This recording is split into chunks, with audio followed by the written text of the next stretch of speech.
Deuteronomy 34. We have spent a lot of weeks talking about Moses. What do you remember most about Moses? 3 sections of his life we've looked at. There was that younger years where he was a baby in a basket in the river, adopted by Pharaoh's daughter, grew up learning all kinds of different things that a lot of the other Hebrew children would not have had access to. He probably was proficient in cuneiform. He was probably proficient in hieroglyph, could read, could write, knew a little bit about how to behave himself at court, all those sorts of things.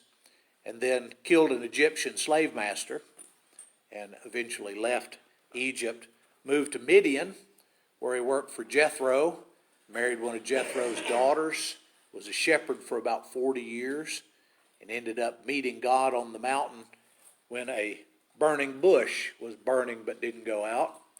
God told him it was going to be his job to go back to Egypt and bring all those people out, because God had been listening to the Israelites crying out for assistance. Moses was pretty sure that God had dialed a wrong number and that there was somebody else that should be going instead of him. But God tells him that it is in fact his job to do and that he would be with him. So Moses and Aaron go before Pharaoh, and we have the 10 plagues, and the children of Israel are eventually let go. God takes them across the Red Sea to freedom, and then we see that last 40 years of wandering in the desert, getting the law from God at Mount Sinai, being in charge of a huge number of people, being challenged by family members and non-family members alike as to who should really be the leader among the Israelites. We're told he was an extremely humble man, the most humble man of his generation, and yet he led all of those people for all of those years. And then we get to Deuteronomy 34, where Moses is finally going to pass away. There's a couple of things in this chapter that are encouraging about Moses and a little bit melancholy when you get right down to it. So let's read, starting in verse 1. Moses climbed up Mount Nebo from the plains of Moab to the top of Pisgah, across from Jericho. There the Lord showed him the whole land, from Gilead to Dan, all of Naphtali, the territory of Ephraim and Manasseh, all the land of Judah as far as the Mediterranean Sea, the Negev and the whole region from the valley of Jericho, the city of palms as far as Zoar. Then the Lord said to him, "This is the land I promised on oath to Abraham, Isaac, and Jacob, when I said I will give it to your descendants. I have let you see it with your eyes, but you will not cross over into it." So Moses is still trapped on this side of the Jordan. That first generation never got to go across other than just Joshua and Caleb. So Moses is standing there on the mountain getting to see all of the stuff that God had promised. In a way, it's a very triumphant scene. Moses is looking out at the place that he's brought the children of Israel. His 120 years of living have amounted to something. He has gotten them to the place that God wanted him to deliver them, and they're there. They're on the very brink. Some of the tribes have already gotten their inheritance.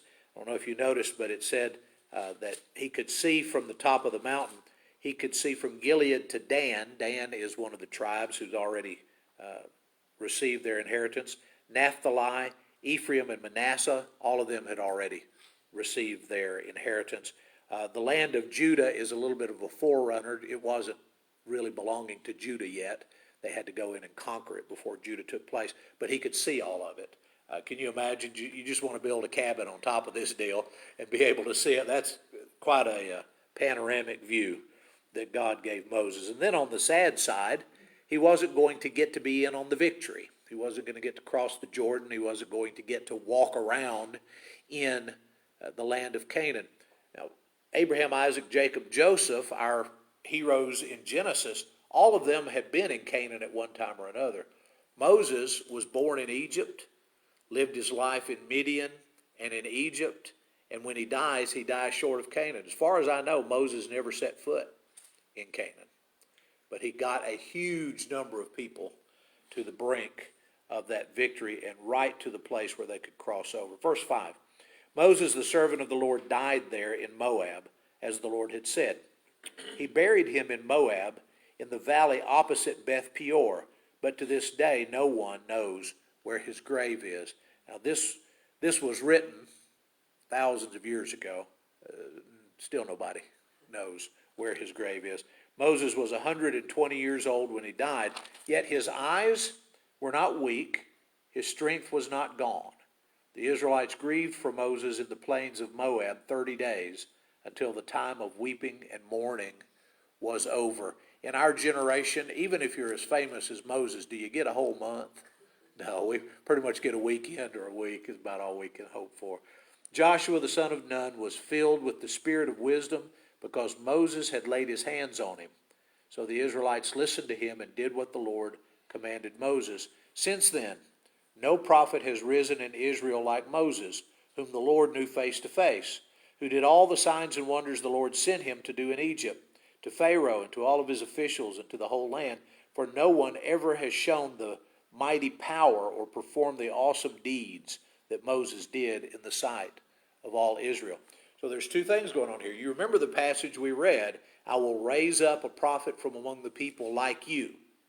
That's Joshua. But then as the tail end of Deuteronomy, we get this disclaimer. But Joshua didn't have that miraculous ability that Moses had. Joshua wasn't everything that Moses was. And that's why the people were still looking for somebody to be that prophet that was like Moses. So when you get to John the Baptist is proclaiming Messiah coming. People are asking John the Baptist, are you that prophet? That's what they mean. Are you the one that's going to be like Moses? And John keeps saying, no, that's not me. I'm just the forerunner. I'm just the opening act. I'm getting you ready for something much, much more important. And so he continues on with his work. And while we're talking about him, run over to Luke chapter 7.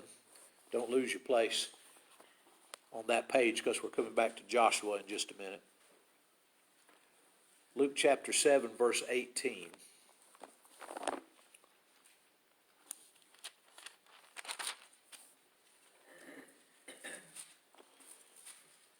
This morning we talked about John being killed in prison. This is just prior to that happening. John's disciples, this is 7:18, Luke 7:18. John's disciples told him about all these things. Calling two of them, he sent them to the Lord and asked, are you the one who is to come, or should we expect someone else? When the men came to Jesus, they said, John the Baptist sent us to ask for you, and to ask you, are you the one who is to come, or should we expect someone else? At that very time, Jesus cured many who had diseases, sicknesses, and evil spirits, and gave sight to many who were blind. So he replied to the messengers, go back and report to John what you have seen and heard. The blind receive sight, the lame walk, those who have leprosy are cleansed, the deaf hear, the dead are raised, and the good news is proclaimed to the poor. Blessed is anyone who does not stumble on account of me. And I think Moses and John the Baptist have a lot in common here. They both were responsible for getting things ready to happen, but didn't actually get to watch it happen. John is already dead before Jesus goes to the cross, before Jesus is raised from the dead. So his life's work culminates in getting people to the point where they can get to Messiah. Moses' life work culminated in getting people to the point where they could get into the promised land, but he didn't get to go in himself. So John lives and dies under the old covenant. He never gets to be a new covenant guy like you and me, but he gets people to Messiah, and Messiah then brings them on in to the new covenant. One other thing I guess we'd bring up over in Jude verses 8 and 9. Jude brings up this extra biblical source and talks about how there was a discussion between Satan and the archangel Michael over who gets Moses. Right? Now, if you got a vote, where would you put Moses? He a good guy or bad guy? He's a good guy. He's a great guy, right? But evidently, the ancient Jews had some information that was not listed in Deuteronomy, or at least they had the idea that there was a confrontation about that, whether Moses would be taken by Satan or whether he would be taken by the archangel Michael. And Jude doesn't tell us the outcome. He just says that Michael told Satan, "The Lord rebuke you." He wouldn't get into an argument or insult Satan face to face. All right, now back over to Joshua chapter 1.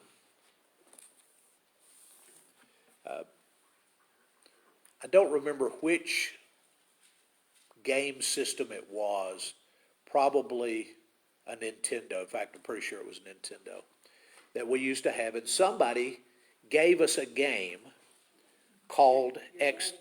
Was Daddy gave it to us? A little game from the bookstore. And you plug it in, and when it charged up, it would say, "Be courageous, Joshua." And then you had to try to work your way through the promised land and through all kinds of different things in this. It was, to say that the graphics were antique would be kind. It was not a high impact game in those days, but the kids played it for years. Kids at school, kids at church, everybody wanted to play that silly little game. But in Joshua, we get okay, Moses is gone. What do we do now? After the death of Moses, the servant of the Lord said to Joshua, son of Nun, who was Moses' aide, "Moses, my servant, is dead. Now then, you and all these people get ready to cross the Jordan River into the land I am about to give to them, to the Israelites. I will give you every place where you set your foot. As I promised Moses, your territory will extend from the desert to Lebanon, from the great river, the Euphrates, all the Hittite country, to the Mediterranean Sea in the west. No one will be able to stand against you all the days of your life. As I was with Moses, so I will be with you. I will never leave you nor forsake you. Be strong and courageous, because you will lead these people to inherit the land I swore to their ancestors to give them. Be strong and very courageous. Be careful to obey all the law my servant Moses gave you. Do not turn from it to the right or to the left, that you may be successful wherever you go. Keep this book of the law always on your lips. Meditate on it day and night, so that you may be careful to do everything written in it. Then you will be prosperous and successful. Have I not commanded you? Be strong and courageous. Do not be afraid. Do not be discouraged, for the Lord your God will be with you wherever you go." Be strong. Be courageous. Stand up for what's right. Do what's right. A couple of interesting things that he says. Number one, keep the law of Moses as I gave it to him. We're changing leadership physically, but we're not moving to new leadership spiritually. We're still a theocracy. In other words, God is still the ultimate ruler in charge. Joshua works for God. One of the problems that we have, and I've got in my notes here the word gently. If you're going to talk about this, talk about this gently. One of the problems we have in the religious world today is that men are in charge. And if you're part of a denominational group that has a man who is in charge of deciding things, then when the leadership changes, the doctrine sometimes changes. There are some large denominational groups currently fighting over different issues because the old guard has died off or retired or stopped being in leadership, and the new guard is bringing in new ideas into their churches. And a lot of people are becoming disgruntled and leaving these churches because they're no longer the church that they used to attend. The doctrine is so different. And the catchphrase is, "I didn't leave the church left me." Had a good friend in Alva who worshiped with a church actually in Enid, Oklahoma. And the new young minister got up and said, "If you don't like the changes that we're making, we encourage you to vote with your feet. Right? So we're going to make these changes. We're going to do it this way. And if you don't like it, you could just move on." What they wanted was for the older people to decide that they would go somewhere else, and they would just have a bunch of young adults, right? They would rebuild the congregation in the image of this guy. One of the first things God tells Joshua, we're changing leadership, but we're not changing the law. Everything's going to be the same. You take the law that I gave to Moses and you put it on your heart, you keep it in your mouth. Whatever you say needs to be the same thing Moses would have said. I gave Moses the law as I wanted him to have it. Now that you're in leadership, you keep saying the same thing. Nothing changes, only the leadership. So, I think that's one of the things that churches of Christ have to our advantage is that, and I've told Becky this a lot of times, preachers come and go in our congregations, but we're not in charge. Right? We don't get to come in and form the congregation in our image. If we do, there's problems with the congregation to begin with. But we come in and there's already leadership in place, and we work alongside the leadership that's already there to try to continue the work that's been done before. So you become part of a long line of other ministers who have been doing, hopefully, the same kinds of things and teaching the same kinds of things. If not, like I say, there's a disconnect somewhere. When we do our taxes every year, one of the questions for preachers when you're doing your taxes is, do you own the church? Can you imagine that one? And what's sad is some do, right? If I begin the church and I invest and I buy the building and I'm the pastor, I'm in charge, then I own the church. And there's a certain list of deductions that you can have if you own the thing. And I've had people that have tried to help us with our taxes that didn't understand that I didn't own the church. So it's different for us. It's a different way of approaching. But again, God tells Joshua, we're changing physical leadership, but we're not changing spiritual leadership. Verse 10, Joshua ordered the officers of the people, go through the camp and tell all the people, get your provisions ready. 3 days from now you will cross the Jordan to go in and take possession of the land the Lord your God is giving you for your own. To the Reubenites, the Gadites, the half-tribes of Manasseh, Joshua said, you remember the command that Moses, the servant of the Lord, gave you after he said, the Lord your God will give you rest by giving you this land. Your wives, your children, your livestock can stay in the land that Moses gave you east of the Jordan. But all of your fighting men, ready for battle, must cross over ahead of your fellow Israelites. You are to help them until the Lord gives them rest, as he has done for you, until they too have taken possession of the land the Lord your God is giving them. After that, you can go back and occupy your own land, which Moses, the servant of the Lord, gave you east of the Jordan toward the sunrise. So we've got a few of the tribes have already settled in. They've already got their stuff. And Joshua says, you're still part of this army. We helped you get yours. Now you go help us get ours. So as they cross across the Jordan, all of these who have already settled their families to some degree are challenged to go on and go with them. And they did.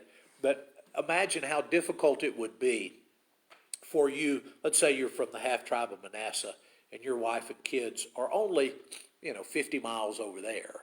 How hard would it be to stay on the front lines and keep fighting battles that are taking you farther and farther away from your kid? But it was an honorary thing. It was something they had promised and Moses had commanded, and so they were going to continue to do what God had told them to do. 3 days. Get ready. We're getting ready to cross the Jordan. So the thing that we'll find out next week is that the obstacles to getting across the Jordan were big, and as soon as you get across the Jordan, the obstacles of the people who think they own this land are going to be even bigger. Those guys 40 years ago who took a look at them and said, we're like grasshoppers. There's no way we could take these people. They weren't lying. It's not going to be an easy thing for a human army to accomplish. They have to continue to believe. They have to continue to walk by faith, or things are going to get really bad really, really fast. All right? So we'll leave it right there. And Lord willing, we'll pick up next week with the actual crossing of the Jordan. We're finally going to get across the Jordan River into the land that God has been promising them all of these years. So we'll tell you guys bye.